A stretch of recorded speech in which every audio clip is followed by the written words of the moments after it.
Hello, Westford! Construction for the new Center Fire Station began on October 28th. A powerful storm knocked out power to thousands of local homes on October 29th. And the Westford Museum unveiled a stunning exhibit rooted in Native American culture. I'm Ira Keltz, and it's time for Westford CAT News.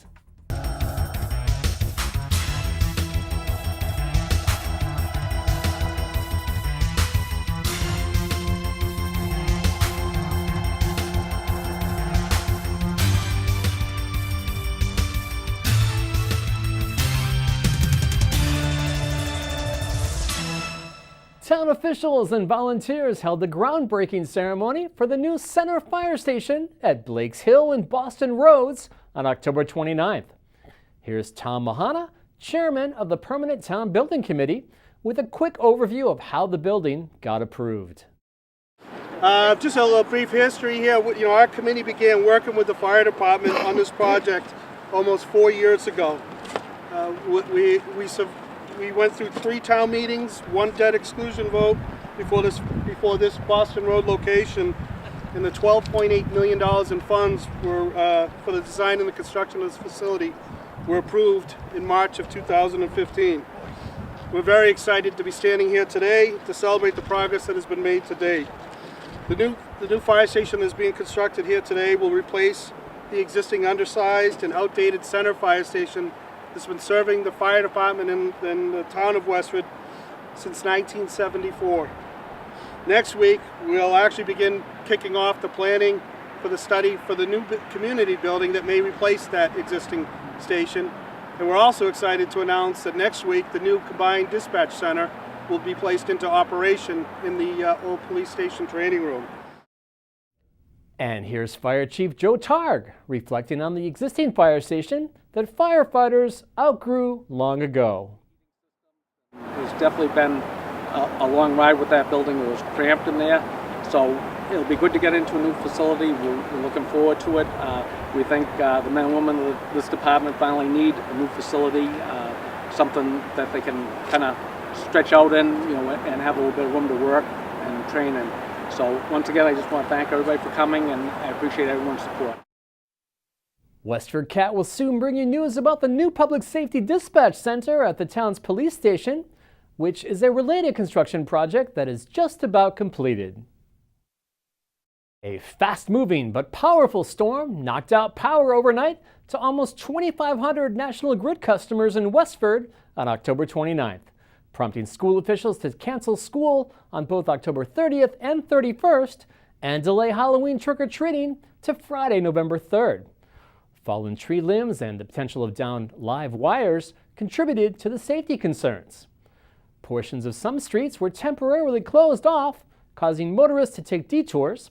Some areas flooded and houses sustained damage when trees fell on them. And now for our feature story of the week. The recent discovery by land steward Cori Ryan of a Native American stone circle at Grassy Pond has been turned into an exhibit at the Westford Museum and includes a display of ancient arrowheads. On October 29th, Ryan and museum director Penny Lacroix hosted a reception attended by Native Americans who performed for the audience. Tribes represented included the Pocasset Wampanoag and Natick Praying Indians. But let's bring it back to the stone circle, and we talked a bit about preservation. The path, okay, the picture on this side is what the whole pond looked like a couple months ago around the entire perimeter.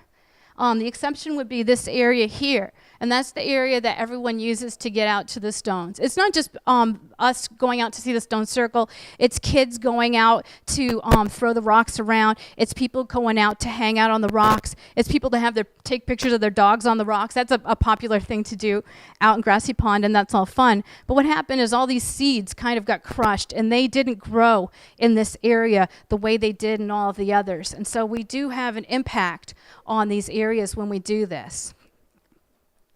I mean, I believe that this land is stronger than us, and if we step away from it, she'll recover. So it can go both ways. But we have a problem with kids taking the rocks and smashing the boulders and destroying them. And, you know, they probably don't know that there's a sacred site right there and they shouldn't take the rocks from it. But, you know, this is kind of what kids think might be fun. And so this is another reason that I was really hoping that once we get it identified, the water would then cover it up and keep it safe. Find more video of the exhibit at WestfordCAT.org.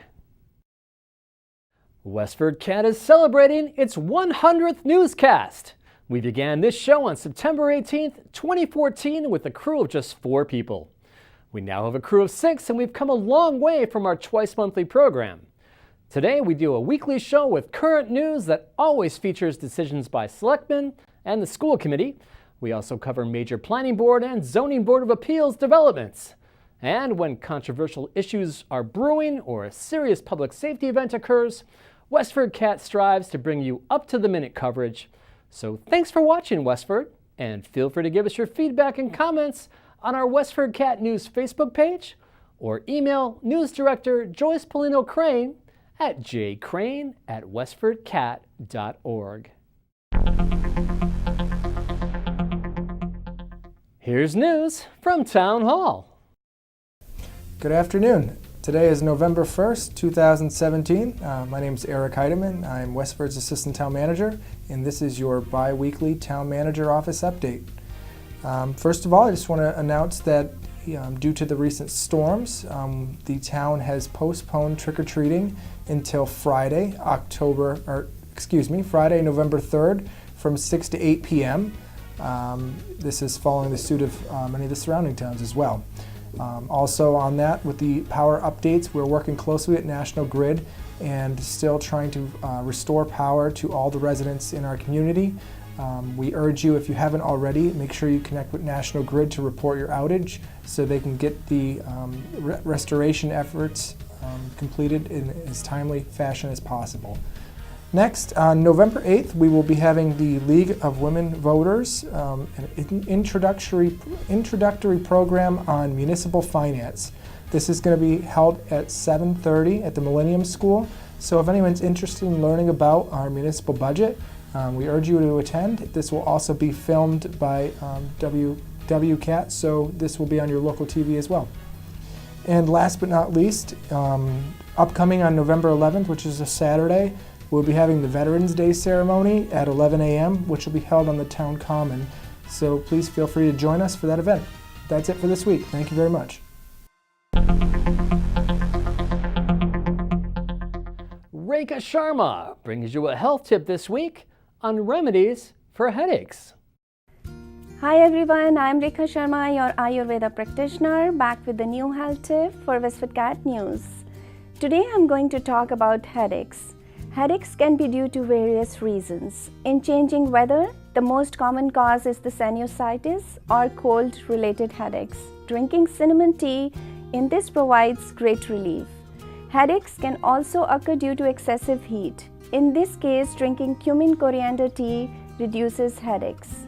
Bloating is one of the common causes of headaches. Drinking fennel tea 1 to 2 times a day provides great relief with bloating.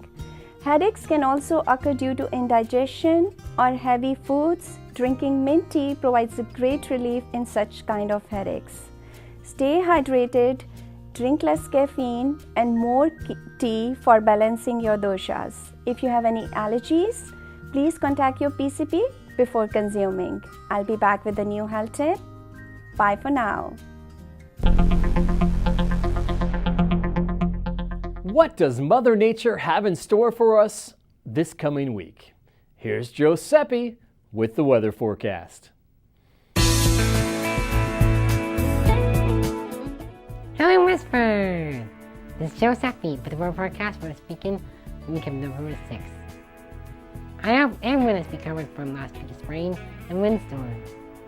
The cloudy damp weather continues for our next week. We'll see seasonable temperatures. Here's what's coming up.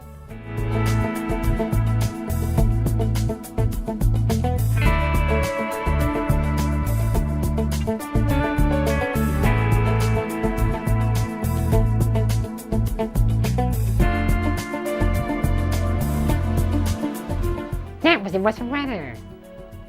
Have a great week, everyone.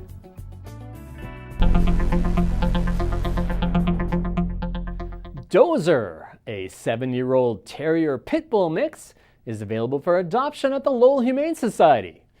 Here's Patty Stocker with more information. I was at the Lowell Humane Society recently, where shelter volunteer Roger Logeman introduced me to 7-year-old Dozer, a playful Terrier Pit Bull mix available now for adoption. This is Dozer. He's 7 years old. He was transferred from another shelter, so we don't know a whole lot about his background. I can tell you he's very friendly. He's quiet in the kennel. He's very active and playful, and in fact, he'll play with a ball all day long. Unfortunately, he tends to tear up his toys, so we are very careful about not leaving him out here with toys. Hey, Dozer, let's not tear it up. Let's try this again. You can see he let me take it away from him and took it right out of his mouth. So he's not possessive about his toys, just very playful with them. And with his toys, he's pretty destructive. He doesn't tear up other things in the kennel, but give him a toy and you can see he's starting to try to take it apart. Dozer would be a great dog for an adult home or a home with older children and no cats. He would get along with other dogs potentially, but that would take a dog-to-dog introduction. But he's so active and big, we'd be afraid to have him in a house with small children just because he'd be playing too rough with them. If you'd like more information on how you can adopt Dozer or any of the other pets available now for adoption, or to find out how to donate, volunteer, foster a pet, or fill their wish list, go to lowellhumanesociety.org or visit them at 951 Broadway Street in Lowell. Call 978-452-7781. For Westford CAT, I'm Patty Stocker. Looking for something to do around town? Here's Westford CAT's Outreach Marketing Director, Sarah Fletcher, with a few ideas. Thanks, Ira. Town historian Robert Oliphant will present Researching World War I History on Tuesday, November 7th at 7 p.m. at the Westford Museum. The United States entered the war in April 1917, 3 years after it had begun in Europe. Many Americans have ancestors who fought in the war. Bob will discuss resources for researching soldiers' records and the records of military units. The event is free and open to the public. Visit museum.westford.org or call 978-692-5550 for more information. What's with Wheat? A documentary on the growing epidemic of wheat intolerance will be shown at the library on Saturday, November 11th at 2 p.m. with a brief discussion afterwards. This event is sponsored by the Westford chapter of the Weston A. Price Foundation, a nonprofit dedicated to restoring nutrient-dense foods to the American diet through education, research, and activism. For more information, visit chapters.westonaprice.org/WestfordMass.